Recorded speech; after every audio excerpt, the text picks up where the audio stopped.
Assalamualaikum warahmatullahi wabarakatuh. Selamat pagi, saudara-saudara. Nah, hari ini kita akan belajar bersama tentang film Moluska. Jadi, pada minggu yang lalu, saudara sudah belajar tentang Platyhelminthes, kemudian Nemathelminthes, kemudian Cnidaria. Nah, hari ini masih di dalam ruang lingkup invertebrata. Nah, kita akan belajar tentang film Moluska. Jadi, ini adalah hewan-hewan yang masuk ke dalam film Moluska. Jadi, pasti hewan-hewan ini sudah familiar ya, saudara sudah kenal. Misalkan ada siput, kemudian ada gurita, kemudian ada bivalvia, kerang-kerangan. Nah, semua dari hewan ini masuk ke dalam film Moluska. Nanti kita akan lihat kenapa hewan-hewan ini masuk ke dalam film Moluska. Nah, kompetensi atau learning outcome untuk materi hari ini, jadi kami berharap setelah mengikuti kuliah ini, saudara ya mampu membedakan dan juga menyimpulkan ciri-ciri dari moluska. Nah, kemudian kami harapkan juga saudara mampu mendeskripsikan dan juga mengidentifikasi spesies dari anggota filum moluska. Nah, sekarang kita masuk ke dalam bagian pertama ya. Kita akan belajar dulu tentang ciri-ciri moluska. Nanti setelah itu kita akan baru belajar tentang klasifikasi dari moluska. Nah, filum moluska ya. Molluscus itu artinya bertubuh lunak. Ya, jadi secara general meskipun hewan anggota filum moluska itu banyak yang memiliki cangkang luar, tapi secara general karakteristik pemersatunya adalah bertubuh lunak. Ya, jadi ini adalah salah satu karakteristik khas yang memang semua anggota dari filum moluska itu memiliki karakteristik ini. Nah, kemudian meliputi hewan dari kelompok siput, kemudian kerang, cumi, dan juga oktopus. Nah, secara survival rate, hewan dari filum moluska ini sangat sukses hidup di laut. Jadi jumlahnya lebih besar daripada golongan hewan laut lain. Jumlahnya sekitar 100.000. Nah, mengingat memang keanekaragaman strukturnya memang sangat tinggi ya. Jadi saudara tadi sudah lihat bentuknya bermacam-macam, mulai dari yang tidak berkeping ya Aplacovora sampai yang bentuknya tidak memiliki eksoskeleton atau hanya memiliki endoskeleton, misalkan pada kelompok cumi-cumi ya. Jadi secara struktur memang sangat beraneka ragam dan secara habitat juga sangat beraneka ragam, sehingga wajar kalau memang hewan dari kelompok ini sukses hidup di laut. Nah, tubuh ini untuk yang memiliki eksoskeleton ya. Jadi tubuhnya memiliki cangkang yang berasal dari CaCO3, jadi dari kalsium karbonat. Oleh karena itu keras ya, sehingga sangat cocok digunakan untuk proteksi. Ya, tapi ini hanya untuk kelompok moluska anggota yang memiliki eksoskeleton atau memiliki cangkang luar. Nah, kemudian tubuh dibungkus oleh mantel, yaitu lapisan tipis yang merupakan sekret dari cangkang. Jadi nanti cangkang itu akan mensekresikan yang kita sebut sebagai mantel, dan kadang mantel itulah yang kemudian dikonsumsi oleh manusia. Nah, seperti ini adalah gambaran dari salah satu anggota filum moluska ya, gambaran organ internalnya seperti apa. Jadi di sini dia memiliki insang, kemudian ada mantel di sini. Ya, jadi setelah shell atau setelah cangkang itu nanti akan ada mantel, ya ada mantel yang disekresikan oleh cangkang, di mana mantel ini juga berfungsi untuk proteksi. Nah, sama juga di kelompok siput juga ada. Nah, jadi mantelnya di sini di lapisan kedua, ya ada di lapisan kedua, sedangkan cangkang itu ada di lapisan yang paling luar. Nah, ini sekedar gambaran saja ya. Jadi ini sekedar gambaran saja bahwa memang anggota dari kelompok ini tuh sangat beraneka ragam ya bentuknya. Ada yang punya endoskeleton, ada yang tidak punya endoskeleton tapi punya eksoskeleton, ada yang tidak memiliki sama sekali ya. Dan seperti ini adalah kelompok Nudibranchia ya, kelompok Nudibranchia. Jadi hewan ini tidak memiliki eksoskeleton, sangat cantik ya. Ini dari kelompok kerang-kerangan, ini juga sangat cantik. Jadi yang membuat laut menjadi lebih cantik ya salah satunya adalah kelompok dari moluska. Nah, kalau ini dari kelas Kapopoda, bentuknya khas ya, bentuknya khas karena kerucut. Jadi bentuknya khas karena dia kerucut. Kemudian ini adalah Polyplacovora. Jadi kelasnya Polyplacovora, salah satu spesiesnya kita sebut sebagai kiton. Yang khas adalah memiliki keping lebih dari 2 ya. Jadi ada 7 atau 8 keping, nanti kita akan lihat yang saling tumpang tindih. Jadi semuanya punya karakteristik masing-masing. Nah, kalau ini saya nggak tahu nih kenapa saya masukkan ke sini ya. Jadi kerang ya, kerang. Aduh, jadi lapar nih kalau kayak gini. Jadi kerang itu salah satu moluska ya, moluska. Tidak hanya kerang ya, moluska secara umum merupakan salah satu bahan pangan ya, salah satu bahan pangan yang banyak dikonsumsi oleh manusia ya, dari kelompok macam-macam, dari kelompok siput, dari kelompok kerang, kemudian dari kelompok cumi, sotong, gurita, semuanya dikonsumsi oleh manusia ya, sehingga kayaknya saya masukkan ini juga, ini membuat saya lapar. Jadi kita next. Oke, nah ciri khas dari film moluska yang lain ya adalah memiliki kaki yang berotot. Ya, jadi memiliki kaki yang berotot untuk bergerak. Jadi kalau saudara lihat, moluska itu tidak memiliki tungkai, tapi memiliki otot, ya, kaki berotot yang digunakan untuk bergerak. Ada juga yang menggunakan gaster atau perutnya untuk bergerak, tapi pada dasarnya dia menggunakan otot untuk bergerak. Nah, ini tadi saya sudah bicarakan ya, memiliki cangkang dari kalsium karbonat, di mana cangkang ini nanti akan mensekresikan mantel. Kemudian yang lain adalah memiliki radula. Jadi radula ini adalah gigi parut dari bahan kitin ya, sebagai alat makan. Ini adalah salah satu karakteristik juga yang khas dari anggota filum moluska. Jadi semua anggota filum moluska pasti punya gigi parut dari bahan kitin yang dapat digunakan sebagai alat makan. Nah ini yang saya sebut sebagai kaki ya, kaki berotot. Jadi dia tidak punya struktur khusus seperti tungkai, tapi tetap masih bisa bergerak dengan nyaman ya menggunakan otot. Kemudian, nah ini adalah radulanya ya. Di sini nih radula. Jadi kalau ini mulut, dia memiliki gigi seperti parutan. Kok saudara tahu parutan itu kan ada geriginya ya. Nah ini kita sebut sebagai radula atau gigi parut yang digunakan untuk makan bagi anggota dari filum moluska. Nah, karakteristik yang lain adalah semua anggota filum moluska memiliki insang bersilia, ya, memiliki insang bersilia yang kita sebut sebagai ctenidia, ya, yaitu adalah insang bersilia sebagai alat pernafasan. Jadi ctenidia ini terletak di dalam rongga mantel. Jadi mantel itu dia bukan sesuatu yang padat ya, tapi mantel itu juga memiliki rongga yang kita sebut sebagai mantle cavity, di mana mantle cavity ini di dalamnya akan terdapat organ dan juga struktur yang lain yang membantu dalam proses kehidupan moluska. Nah, salah satu struktur yang ada di dalam rongga mantel adalah ctenidia atau insang bersilia yang dipakai untuk pernafasan. Nah, peredaran darahnya masih terbuka ya, jadi peredaran darahnya terbuka, belum dilengkapi oleh pembuluh darah. Jadi invertebrata ini masih memiliki pembuluh darah terbuka, belum dialirkan melalui pembuluh darah. Sudah memiliki selum, tapi selumnya mereduksi. Ya, jadi sudah termasuk ke dalam kelompok selomata, tapi selumnya mereduksi. Nah, umumnya kelompok ini mempunyai kerangka luar ya, yang cangkang yang dari luar itu yang saudara tahu, misalkan pada kelompok siput ya, gastropoda itu kan dia memiliki cangkang, dan kelompok bivalvia juga memiliki cangkang. Nah, ada yang memiliki kerangka luar, ada juga yang tidak memiliki kerangka luar tapi memiliki kerangka dalam ya. Jadi misalkan pada kelompok cumi-cumi itu memiliki kerangka dalam, endoskeleton.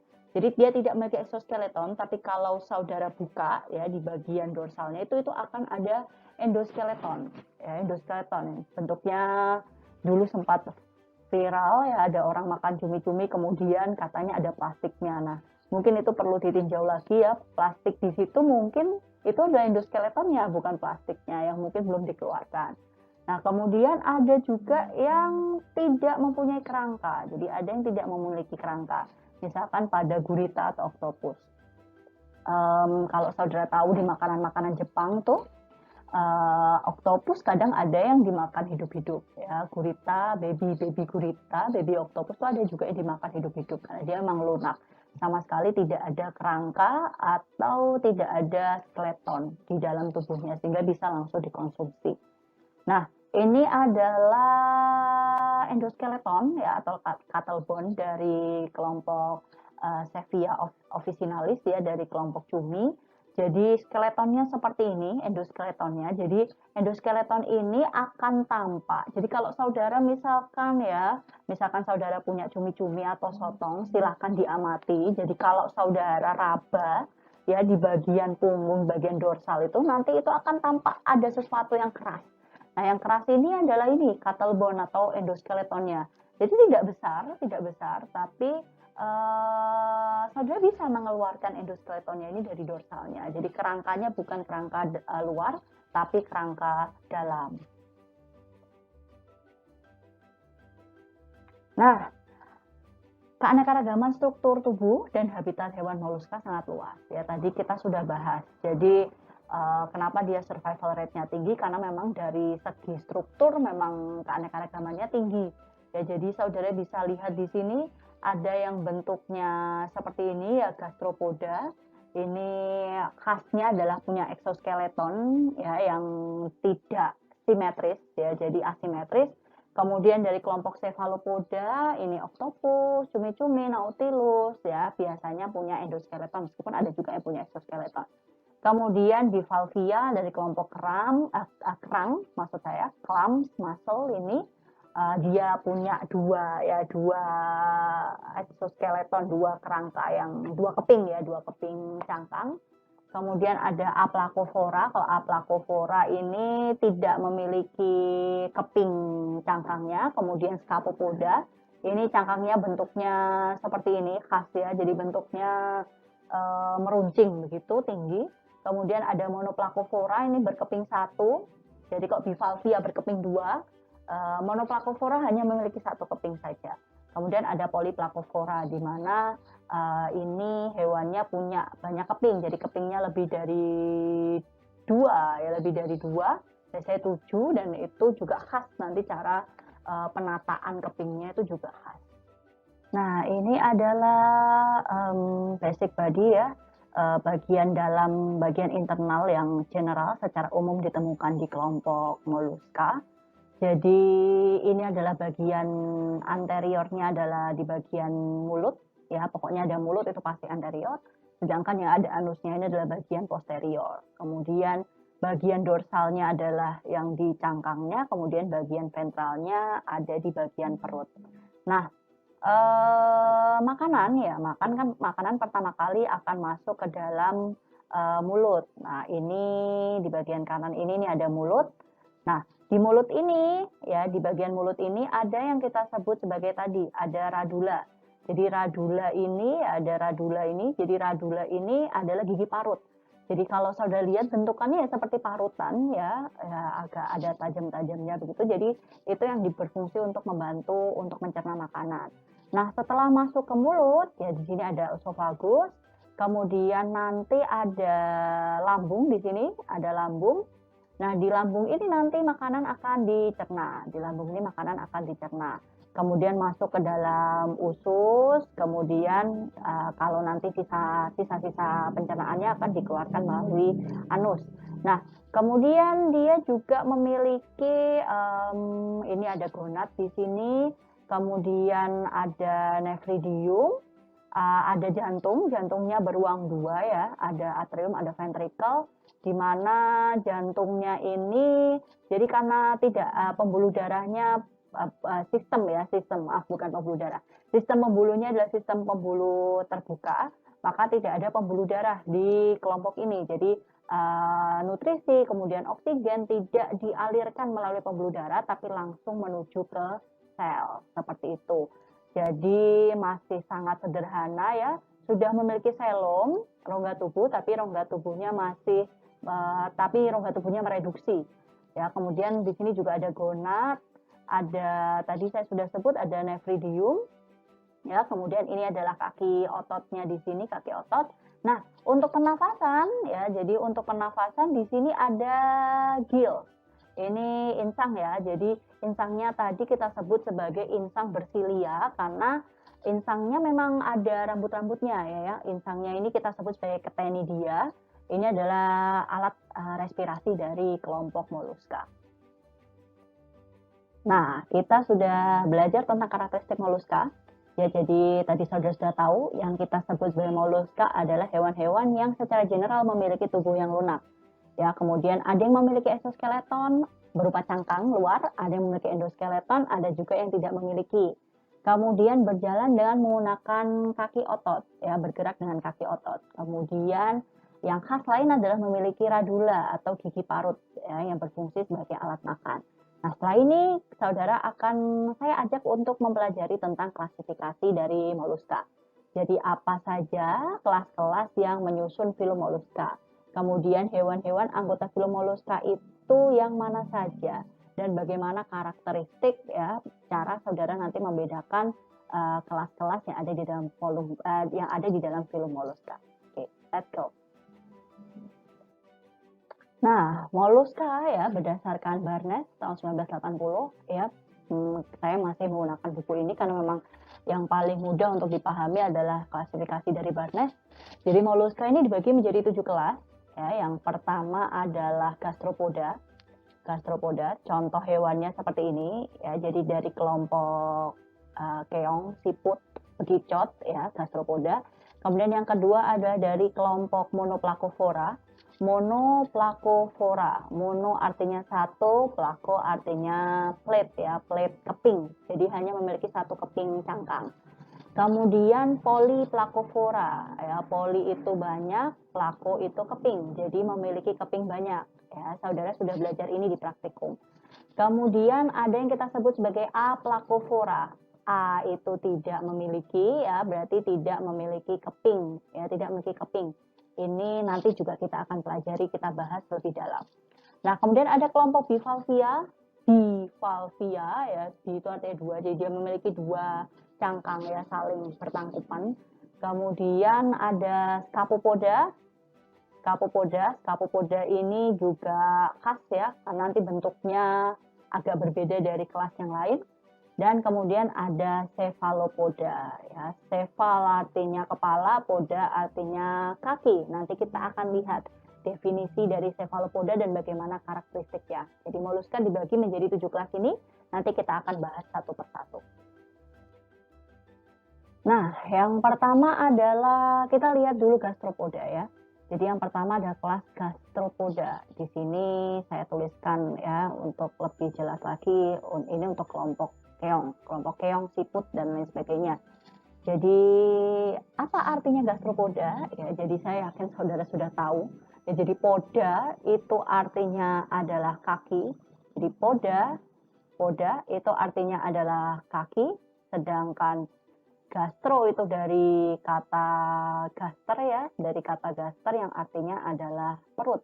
Ya, jadi hewan anggota dari filum moluska yang masuk ke dalam kelas gastropoda adalah hewan-hewan yang berjalan ya, bergerak menggunakan perut. Ya, jadi kakinya itu ya perutnya itu yang dipakai untuk bergerak. Nah, merupakan kelompok yang terbesar di filum moluska. Ada sekitar 75.000 spesies di mana 80% spesies moluska itu adalah gastropoda ya. Jadi 80% spesies yang menyusun filum moluska itu adalah gastropoda, sekitar 75.000. Meliputi siput, kemudian limpet, abalon, dan juga nudibranchia. Nudibranchia ini nanti yang tidak memiliki exoskeleton. Nah, gastropoda adalah salah satu filum moluska yang paling mudah dijumpai dan paling bervariasi. Jadi sepertinya di semua daerah ada ya, mau dia di pesisir atau dia di daerah kering, pasti masih bisa menemui gastropoda. Kemudian bersifat sebagai grazer atau predator, tentunya predator untuk hewan-hewan yang lebih kecil, ya, hewan-hewan yang lebih kecil, invertebrata lain yang lebih kecil, Jadi salah satu cara untuk makan adalah sebagai predator. Kemudian yang khas dari gastropoda umumnya ya secara general adalah memiliki tubuh yang terpilin dan dilindungi oleh cangkang. Jadi cangkangnya itu kan dia memiliki pilinan ya. Jadi cangkangnya itu punya whorl atau pilinan cangkang di mana itu menjadi salah satu ciri khas dari gastropoda. Contohnya ada Achatina fulica, kemudian Limnea, dan juga Conus. Kita akan lihat contohnya. Nah, ini contoh yang pertama ya, ada Achatina fulica. Ini bekicot ya, saudara mungkin biasa lihat di area rumah saudara. Kemudian ada Conus sp, bentuknya seperti ini. Dan ada juga Limnea sp, ya seperti ini. Jadi ketiganya sharing karakteristik yang sama ya. Jadi bergerak dengan menggunakan perut, kemudian memiliki eksoskeleton atau cangkang luar. Nah, ini adalah gambaran morfologi dari kelompok salah satu anggota gastropoda yaitu siput. Nah, seperti ini siputnya ya, nanti kita akan lihat seperti apa bagian-bagiannya. Nah, tadi sudah saya singgung gastropoda itu bergerak dengan menggunakan perut ya. Jadi ini kakinya ya, kakinya merupakan otot perutnya itu adalah kakinya. Kemudian ada cangkang di sini. Nah, cangkang atau exoskeletonnya ini pada gastropoda berpilin. Jadi pada gastropoda berpilin dan tidak simetris, jadi bersifat asimetris. Bagian yang ada aperturanya. Jadi ini kan lubang ini lubangnya kan kita sebut sebagai apertura. Jadi kalau saudara misalkan memegang siput, kemudian saudara letakkan di depan saudara, kemudian nampak aperturanya, maka itu adalah bagian ventral. Sedangkan yang baliknya itu adalah bagian dorsal. Nah, kalau saudara lubangi cangkangnya ini, nanti akan tampak seperti tiang ya, seperti tiang ya. Di dalamnya cangkang itu akan tampak seperti tiang yang kita sebut sebagai kolumela. Dan kolumela itu dia menjadi bukti bahwa memang bahwa cangkang dari gastropoda itu tidak simetris karena tidak berhadapan langsung dengan apertura. Jadi harusnya kok simetris itu kan dari ujung sampai ke apertura, tapi ternyata yang ini tidak. Ya, sehingga itu menjadi bukti bahwa cangkang dari gastropoda itu bersifat asimetris. Di ujungnya ada yang kita sebut sebagai apex atau ujung puncak, ya, ujung dari puncak pilinan itu. Bagian yang paling besar kita sebut sebagai body whorl, sedangkan bagian yang berpilin itu kita sebut sebagai whorl. Nah, ini adalah hewannya ya. Ini adalah bagian anterior, ada kepala. Jadi ada mata, kemudian ada tangkai mata. Jadi kalau saudara tahu kartun SpongeBob ya, Gary itu kucingnya, itu kan dia sebetulnya gastropod ya. Hewan peliharaannya itu adalah sebenarnya gastropod. Ya, memang dia memiliki tangkai mata, jadi matanya menonjol karena punya tangkai. Dan juga punya alat peraba berupa tentakel. Jadi tentakel ini yang mempermudah untuk sebagai alat sensor. Seperti itu. Bagaimana terkait dengan makanan dan cara makan di gastropoda? Jadi yang pertama, gastropoda biasanya makan alga ya. Jadi gastropoda makanan yang pertama adalah dari alga. Dan kelompok ini mengikis alga dari bebatuan ya, misalkan dari genus Littorina, kemudian Fissurella dan juga Lotia, dan juga dari kelompok Tiram haliotis. Kemudian ada juga yang cara makannya adalah sebagai deposit feeder, jadi sebagai penyaring. Jadi kalau di lumpur ya atau di perairan biasanya ada gastropoda juga yang fungsinya sebagai feeder atau penyaring. Jadi dia akan menyaring makanan-makanan yang bisa dia makan dari substrat. Itu yang kita sebut sebagai deposit feeder. Misalkan pada siput lumpur hidrobia. Kemudian ada juga tadi saya sudah bilang ya, salah satu karakter bukan karakter gastropoda ya, salah satunya adalah sebagai grazer atau predator. Jadi ada juga yang bersifat cara makannya adalah karnivora, pemakan daging. Tentu invertebrata lain yang lebih kecil daripada dia, misalkan di genus Nucella dan Buccinum, kemudian Murex dan juga Urosalpinx, kemudian juga pada Conchal atau genus Conus. Nah, ini adalah contoh-contoh ya, ini ada contoh-contoh saja spesies atau anggota dari anggota dari kelas Gastropoda. Jadi gastropoda ya biasanya juga diidentifikasi dari pola ya. Jadi pola yang ada di cangkang. Jadi berbeda pola, berbeda warna, berbeda ornamen ya, berbeda ornamen di bagian cangkangnya itu akan bisa saja membedakan spesiesnya. Jadi salah satu cara untuk membedakan atau mengidentifikasi spesies yang ada dalam kelas gastropoda adalah salah satunya adalah dengan melihat cangkangnya. Jadi yang seperti ini kan ini ada ornamennya ya, seperti ini. Sebentar, saya tunjukkan. Jadi yang seperti ini tuh kan ornamennya. Kemudian jadi kok tidak tampak? Oh, tidak tampak ya. Jadi kalau di bagian kanan saudara ini ada gambar salah satu gastropoda juga yang banyak ornamen di bagian cangkangnya, itu bisa juga dapat digunakan sebagai identifikasi. Kemudian warna itu juga bisa digunakan sebagai salah satu cara untuk mengidentifikasi.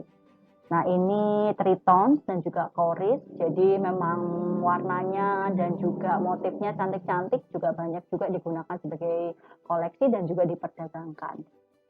Nah, gastropoda terdiri dari 3 subkelas. Jadi subkelas yang pertama adalah subkelas Prosobranchia, di mana ordonya adalah ada ordo Archaeogastropoda, kemudian ordo Mesogastropoda, dan juga Neogastropoda. Kemudian yang kedua adalah subkelas Opistobranchia, di mana di sini terdiri dari 11 ordo ya, cukup banyak. Salah satu ordonya adalah Nudibranchia. Nanti kita akan bahas lebih dalam terkait dengan Nudibranchia karena memang ini salah satu ordo gastropoda yang unik. Kemudian subkelas yang ketiga adalah subkelas Pulmonata. Ini ada superordo Cystelomatophora, kemudian Basomatophora, dan juga Stylomatophora. Nanti kita akan lihat mungkin 1 atau 2 ordo dari kelas gastropoda ini. Nah, ini adalah subkelas ya, subkelas dari Prosobranchia, ordonya adalah Neogastropoda. Jadi di kanan saudara bisa lihat betapa cantiknya ya koleksi gastropoda ini. Cantik-cantik sekali koleksinya seperti ini. Jadi banyak sekali spesies yang motif satu sama lain itu berbeda di ordo ini. Nah, contohnya adalah corn snail atau Conus st. Jadi bentuknya khas ya karena bentuknya itu kerucut semuanya seperti ini. Ada sekitar 500 sampai 1000 spesies, di mana semua siput kerucut ini menyuntikkan racun. Dan juga beberapa adalah pemakan ikan, sehingga dapat berakibat fatal bagi manusia. Jadi memang toksik ya. Jadi siput ini, corn snail ini, dia menyemprotkan racun atau toksik, sehingga cukup berbahaya juga untuk manusia. Nah, ini seperti ini ya, jadi racunnya, tidak tampak, racunnya itu disemprotkan dari sini, ya, jadi dia mampu menyemprotkan racun yang cukup berbahaya juga untuk manusia. Yang kedua yang akan kita bahas adalah ordo Nudibranchia atau Sislak. Ini adalah salah satu ordo yang unik yang ada di kelompok gastropoda. Ya, jadi Nudibranchia adalah kelompok gastropoda yang tidak memiliki cangkang atau kita sebut sebagai siput telanjang. Nudi ya, nud. Telanjang. Jadi dia tidak memiliki cangkang, tidak memiliki rongga mantel, juga tidak memiliki stenidia. Jadi stenidianya juga menghilang. Nah, stenidia ini nanti akan digantikan oleh struktur yang lain. Jadi hewan ini memiliki serata, tonjolan dorsal tubuh, dan juga homosol yang nanti berperan sebagai insang, pengganti untuk respirasi. Nah, sebagian besar Nudibranchia anggotanya merupakan karnivor, memakan polip cnidaria. Jadi kemarin saudara sudah belajar tentang cnidaria, salah satu fase dari siklus hidupnya adalah polip, dan polip cnidaria ini menjadi salah satu prey ya, salah satu mangsa dari kelompok Nudibranchia. Nah, insangnya berwarna-warni, jadi insangnya berwarna-warni, itulah mengapa hewan ini disebut juga sebagai hewan laut yang paling indah. Nanti kita lihat seperti apa. Jadi warnanya cantik sekali ya. Jadi kalau di laut ketemu itu tuh rasanya mungkin seger gitu ya. Jadi warnanya cantik-cantik, itu yang mewarnai laut menjadi lebih indah gitu. Kemudian selain memakan polip cnidaria, hewan ini juga memangsa polifera, kemudian hidroid dan juga invertebrata lain yang lebih kecil. Contohnya adalah Philidia elegans, Joruna funebris, dan juga Chromodoris strigata. Okay. Elegans, karena dia emang cantik, warnanya cantik-cantik. Nah, ini contohnya. Jadi saudara bisa lihat warnanya cantik sekali, kontrasnya ya. Jadi ini hitam dan biru, kemudian ada yang warnanya ungu pink, kemudian ada yang berpola seperti ini polkadot ya, kemudian ada yang warnanya hijau. Nah, kalau saudara tidak tahu ya mungkin ini bisa dianggap film yang lain ya, tapi ternyata ini adalah gastropoda. Jadi ini adalah anggota dari kelas gastropoda yang dia tidak memiliki cangkang. Ya, bergerak dengan secara general bergerak dengan otot, kaki otot. Nah, ada yang seperti ini juga ya, ini juga cantik sekali ya. Jadi warnanya sangat cerah-cerah kuning, kemudian biru muda, warnanya cantik-cantik. Ada juga yang seperti ini ya. Jadi kalau seperti ini itu kan lihatnya seneng ya. Jadi salah satu hewan laut yang paling cantik adalah dari ordo Nudibranchia ya, subordo Doridina, ini subordo Doridina. Jadi seperti ini dengan yang seperti ini itu sudah beda spesies ya, individu ini dengan individu ini juga sudah beda spesies karena memang salah satunya adalah dari segi pola warna itu bisa digunakan juga untuk identifikasi.